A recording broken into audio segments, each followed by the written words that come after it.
Olá, turma! Hoje a nossa aula vai ser sobre coerência e coesão, mas vamos focar bastante a relação que tem texto-discurso, intertexto e interdiscurso. Só lembrando, esse assunto ele é muito abordado devido às produções de textos, então vocês vão perceber, de acordo com as explicações, a importância que se dá com os elementos coesivos e o sentido no decorrer de qualquer que seja o seu texto. Vamos a mais uma aula hoje sobre coerência, coesão, onde vocês vão fazer essa relação e diferenciar um do outro. Primeiro, vamos dar início a texto, discurso, intertexto e interdiscurso.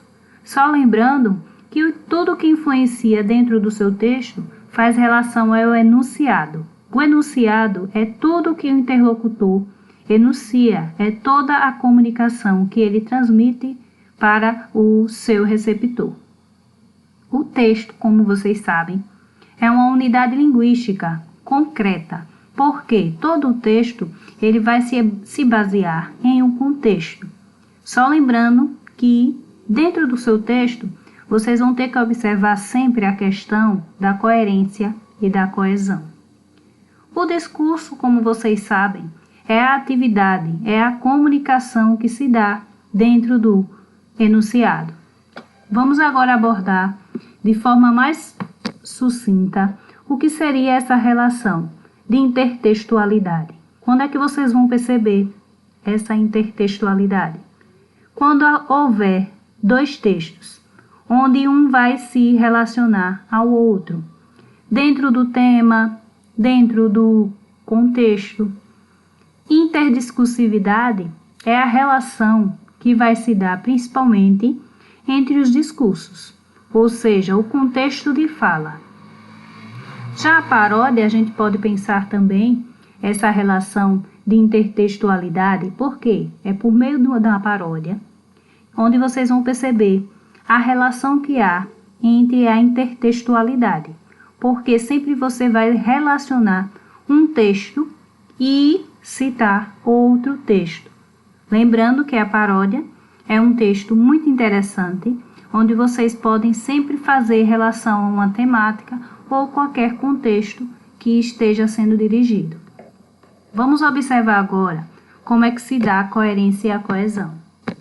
Só lembrando que coesão é sempre a ligação que vai haver entre os elementos, ou seja, que elementos? Coesivos, elementos linguísticos, os conectivos que vocês usam dentro do texto para poder relacionar um parágrafo ao outro, uma ideia à outra. Então, precisa que vocês usem todo e qualquer conectivo e evite certas repetições. A coerência, como vocês sabem, é aquela relação que se dá dentro do texto, só lembrando que é a sua relação de sentido. Por isso que todo e qualquer texto ele precisa ter essa relação harmônica, tanto com os conectivos, que é ele que vai dar a base dessa ligação, para que haja, consequentemente, essa coerência. Vamos observar, gente, que em coesão vocês vão ter que relacionar sempre os elementos, tanto dentro do texto, fazendo referência, quanto relacionada ao léxico, que seria o vocabulário, como também a sequência dentro das ideias. Por isso que em coesão é abordado 3 tipos, que é a referencial, a lexical e a sequencial. Daí vamos observar detalhadamente como é que se dá cada tipo de coesão. A importância com relação a saber de fato como utilizar a coesão vai fazer com que vocês produzam melhor qualquer que seja o texto. Então, observem aí. Temos aí mecanismos que vocês vão utilizar dentro do texto e que, na verdade, realmente você não vai precisar saber qual é o tipo de coesão, mas sim como utilizar esses elementos coesivos. Daí, observe o contexto que tem aí, vamos analisar e vocês vão perceber como é importante saber utilizar os conectivos para poder haver essa ligação. Carmen é uma boa aluna. Carmen é estudiosa. Carmen vai à aula todos os dias. Notem que, com relação ao vocabulário, ela utilizou elementos aí que poderia realmente ser trocado. A repetição, o fato dela ter repetido, principalmente o nome próprio, Carmen, daí traz um pouco essa relação de aspecto repetitivo dentro do texto. É muito importante vocês observarem isso para que não haja essa repetição. Corrigindo, como é que fica? Carmen é uma boa aluna que vai à aula todos os dias. Notem aí que para que vocês não repitam Carmen, Carmen, Carmen, ela utilizou simplesmente um pronome relativo para ligar os 3 períodos que tinha na frase anterior. Por isso que esse que aí depois de aluna foi importantíssimo para que a coesão ficasse realmente correta. Então, é preciso que vocês usem conjunções, pronomes qualquer que seja eles, lembrando que tem que fazer a relação. Tem também a omissão de um termo para evitar repeti-lo, né? Então, observem direitinho essa relação, porque a importância é grande com relação à nota final. Vamos agora observar como é que essa coesão pode aparecer. Vocês sabem que, como eu disse antes, a coesão ela pode ser referencial, sequencial ou lexical. Há uma relação muito grande da referencial com a sequencial, porque a lexical é vocês observarem o vocabulário e usar palavras sinônimas. Então, por isso que é sempre bom observar as palavras e fazer o uso, mas com a troca dos termos, para não repetir. Então, o que é que tem de fato de relação com essa coesão? A coesão referencial, gente, é vocês usarem pronomes, ou seja, pronomes esses que vocês vão utilizar para evitar um nome próprio, você pode usar um pronome pessoal. O artigo, observar direitinho que o artigo ele vai acompanhar um substantivo. Observar aqui, não precisa estar repetindo os artigos. Os numerais. A elipse é um elemento que você pode usar, lembrando que elipse é a omissão de um termo. Então, você pode usar uma vírgula, uma pontuação, para não repetir aquele termo. Sinônimos, como vocês sabem, que vai envolver sempre essa referência de vocabulário. A coesão sequencial é justamente as conjunções, que são importantíssimas para que vocês observem elementos e não repitam. Os tempos verbais é bem óbvio, porque você tem que fazer referência, dependendo do contexto, para que não erre também os tempos verbais, né? Isso é de grande importância para que se tenha muita atenção. Vamos analisar um texto para que vocês observem como é que se dá cada coesão. Esse texto aí vai fazer essa referência. Então, estão em destaque os elementos para que vocês observem melhor como foi a referência que foi dada aí. Eu estava indo comprar algumas coisas no mercado ontem à tarde e vi a Sônia saindo da casa do Arthur. Entrei, estranhei que ela o estivesse visitando naquele horário. Observe que ela é Sônia, o estivesse visitando. Ou visitando quem? Arthur, naquele horário, que seria ontem à tarde. Então, ele usou referências dentro do contexto, lembrando que os termos destacados foram utilizados logo depois, com os pronomes, né? Que nesse caso ela, o pronome pessoal do caso reto, o naquele, que é o pronome demonstrativo, porque os dois trabalham justamente nesse turno. Percebam, os dois. Observe o numeral, né? Trabalham justamente nesse turno, nesse, que é o horário da tarde que ela falou anteriormente. Então, esse nesse é o pronome que está retomando, né? Fazendo essa referência. Gostaria de saber o que aqueles traidores, aqueles, quem seriam aqueles? Sônia e Arthur, estão tramando.